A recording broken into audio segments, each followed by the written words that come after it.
শুধুমাত্র এই 5টি কারণে অন্নপূর্ণা ভান্ডার প্রকল্পে 26 লক্ষ আবেদন বাতিল করা হলো। হ্যাঁ বন্ধুরা, আগস্ট মাসের 17 তারিখ থেকে আর এই মহিলারা কোনো টাকা পাবেন না। ইতিমধ্যেই রাজ্য সরকারের তরফ থেকে এই নিয়ে কিন্তু পরিষ্কারভাবে জানিয়ে দেওয়া হয়েছে।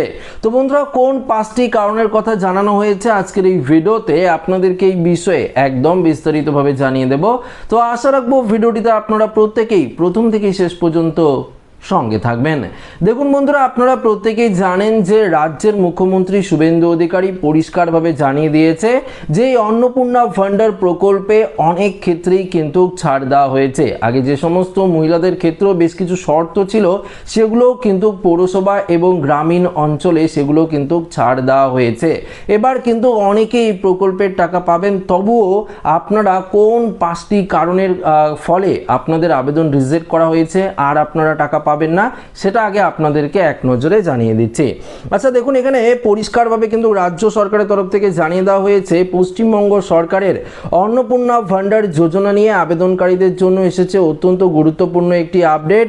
প্রশাসনিক সূত্রে জানা গেছে আবেদন যাচাই বা স্ক্রুটিনি পর্বে ইতিমধ্যেই প্রায় 26 লক্ষ আবেদন বাতিল করা হয়েছে। ফলে আপনার আবেদনের স্ট্যাটাস যদি রিজেক্টেড দেখায় তবে ঠিক কী কারণে আপনার আবেদন বাতিল হলো এবং কিভাবে তা সংশোধন করবেন আসুন আপনাদেরকে জানিয়ে দিচ্ছি।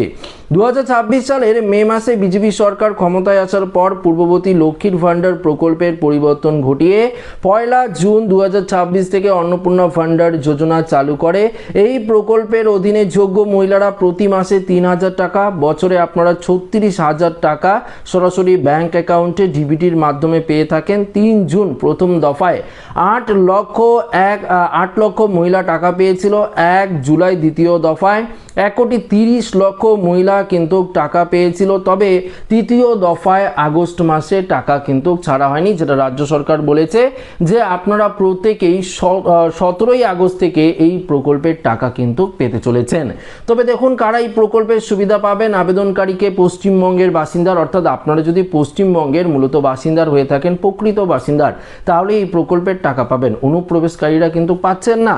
আপনার বয়স 25 থেকে 60 বছরের মধ্যে হতে হবে। 25 বছরের থেকে অর্থাৎ 1 মাসেরও যদি আপনারা কম হন বা আপনারা ধরুন 1 সপ্তাহ 1 দিন 2 দিনেরও যদি কম হয়ে থাকেন সেক্ষেত্রেও কিন্তু টাকা পাবেন না। পাশাপাশি আবেদনকারীকে এখানে বলেছে আয়কর যদি আপনারা দিয়ে থাকেন আপনারা কিন্তু তাহলে পাবেন না। আয়কর দাতা যদি না হয়ে থাকেন তাহলে পাচ্ছেন। পরিবারের কোনো সদস্য নিয়মিত সরকারি চাকরি বা পেনশন পান এমন যদি পরিবার আওতায়ভুক্ত হবে সেটা কিন্তু হবে না, আওতাভুক্ত হবে না। যদি আপনি যদি পেনশনভোগী হয়ে থাকেন বা আপনার পরিবারের কেউ সরকারি পার্মানেন্টলি চাকরি করে থাকে তাহলে কিন্তু পাচ্ছেন না। যদি না করে থাকেন পাচ্ছেন আপনারা এই প্রকল্পের টাকা, সেটাও কিন্তু তৃতীয় কিস্তির টাকাও ঢুকবে। আবেদনকারীর নিজস্ব নামে একটি সক্রিয় সিঙ্গেল ব্যাংক অ্যাকাউন্ট থাকতে হবে, এটা কিন্তু গুরুত্বপূর্ণ। যদি আপনার জয়েন্ট ব্যাংক অ্যাকাউন্ট থাকে তাহলে কিন্তু পাচ্ছেন না, সিঙ্গেল ব্যাংক অ্যাকাউন্ট আপনাদের থাকতে হবে। এখানে দেখুন কোন কারণে আপনার আবেদন বাতিল করা হচ্ছে, কোন কোন কারণ মূলত রাজ্য সরকার বলেছে। নাগরিকত্ব বা বাসস্থানের প্রমাণের অসঙ্গতি, স্থায়ী বাসিন্দার হওয়া সত্ত্বেও নথিপত্রে ভুল বা অস্পষ্ট প্রমাণের অভাবে 26 লক্ষ আবেদন বাতিল করা হয়েছে। তো বুঝতেই পারলেন যে আপনার যে নথি রয়েছে সেগুলোতে কিছু ভুল রয়েছে, যার কারণে আপনার আবেদন বাতিল হয়েছে। দ্বিতীয়ত, ভোটার তালিকায় এসআইআর থেকে নাম বাদ, এটাও আপনারা প্রত্যেকেই জানেন। ডুপ্লিকেট ভোটার, মৃত ভোটার বা এসআইআর থেকে যদি আপনার নাম প্রকৃতভাবে ডিলিট হয়ে থাকে তাহলে আপনারা এই প্রকল্পের সুবিধা পাচ্ছেন না। যেটা আপনাদেরকে আগেও বলেছি, আপনার পরিবারের আপনার হাজব্যান্ড বা শ্বশুর যদি স্থায়ী সরকারি চাকরি করে থাকে তাহলে এই প্রকল্পের সুবিধা কিন্তু আপনারা পাবেন না, এটা পরিষ্কার বলে দিয়েছে। এবং আয়কর নিয়েও কিন্তু বলেছে পরবর্তীতে যে যদি আপনার পরিবারের কেউ বছরে 12 লক্ষ টাকার উপর ইনকাম করে তাহলে সে আয়করদাতা থাকবে, সেক্ষেত্রে এই প্রকল্পের সুবিধা পাচ্ছেন না। এবং সবথেকে গুরুত্বপূর্ণ বিষয়ের কথা বলেছে, আধার ও ব্যাংকের তথ্যের ভুল, নাম, আধার নাম্বার, ব্যাংক অ্যাকাউন্ট নাম্বার কিংবা এখানে বলেছে আইএফএসসি কোডে অন্য কোনো টাইপ বা অমিল থাকলে সিস্টেম কিন্তু বাতিল করে দেওয়া হবে। এবং পাশাপাশি যদি আপনার ব্যাংক অ্যাকাউন্টের সঙ্গে আধার কার্ডের কেওয়াইসি না থাকে, ডিবিটি লিঙ্ক না থাকে তাহলে কিভাবে এই প্রকল্পের টাকা পাবেন? সেক্ষেত্রে কিন্তু রাজ্য সরকারের তরফ থেকে নির্দেশ দেওয়া হয়েছে যাদের পেমেন্ট ফেল দেখাচ্ছে বা কোনো রকম সমস্যা দেখাচ্ছে আপনারা ব্যাংকিং সমস্যাগুলো কিন্তু ঠিক করে নেবেন। আপনাদের যদি ডকুমেন্টসের কোনো রকম ভুলভ্রান্তি থাকে সেক্ষেত্রে আপনারা এই প্রকল্পের টাকা পাচ্ছেন না।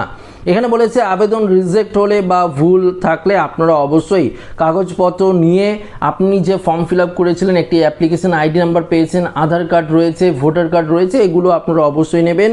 আপনারা যদি গ্রামীণ অঞ্চলে হয়ে থাকেন তাহলে বিডিও অফিসে যোগাযোগ করবেন, শহর অঞ্চলে পৌরসভার অফিসে গিয়ে যোগাযোগ করবেন, এসডিও অফিসেও আপনারা যেতে পারেন, সেখানে গিয়ে কিন্তু আপনারা সমস্ত কিছু সলিউশন কিন্তু করতে পারেন। আপনার Aadhaar card, voter card, ration card, এগুলো যেই ডকুমেন্টসগুলো আপনার রয়েছে সেগুলো কিন্তু অবশ্যই আপনাদের নিয়ে যেতে হবে। সেখানে গেলেই আপনার প্রবলেম কিন্তু তারা সলভ করবে। এবার আরেকটি গুরুত্বপূর্ণ বিষয় জানিয়ে দিই, যারা জুলাই মাসে টাকা পাননি বা জুন মাসেও টাকা পাননি, আপনার আবেদন যদি আন্ডার ইনকোয়ারি দেখিয়েছিল, আন্ডার প্রসেস দেখিয়েছিল, পেমেন্ট ফেল, অ্যাপ্লিকেশন সাবমিটেড বা রিজেক্টেড, এগুলো যদি দেখিয়ে থাকে সেক্ষেত্রে আপনারা যদি গ্রামীণ অঞ্চলে হয়ে থাকেন ব্লক অফিসে অবশ্যই আপনারা যোগাযোগ করবেন। সেখান থেকে আপনার স্টেটাসটি কিন্তু পরিষ্কার জানিয়ে দেবে অ্যাপ্রুভ হলো কি না, কারণ এই মুহূর্তে অনলাইনে স্টেটাস চেক করার অপশন কিন্তু নেই, একদম পরিষ্কার বন্ধ করে দেওয়া হয়েছে। তো বন্ধুরা, আশা রাখবো ভিডিওটি প্রত্যেকের ভালো লেগেছে। ভিডিওটি ভালো লাগলে লাইক করবেন, বন্ধুদের সাথে শেয়ার করবেন, নতুন হয়ে থাকলে চ্যানেলটিকে সাবস্ক্রাইব করে আমাদের সঙ্গে জুড়ে থাকবেন। ধন্যবাদ।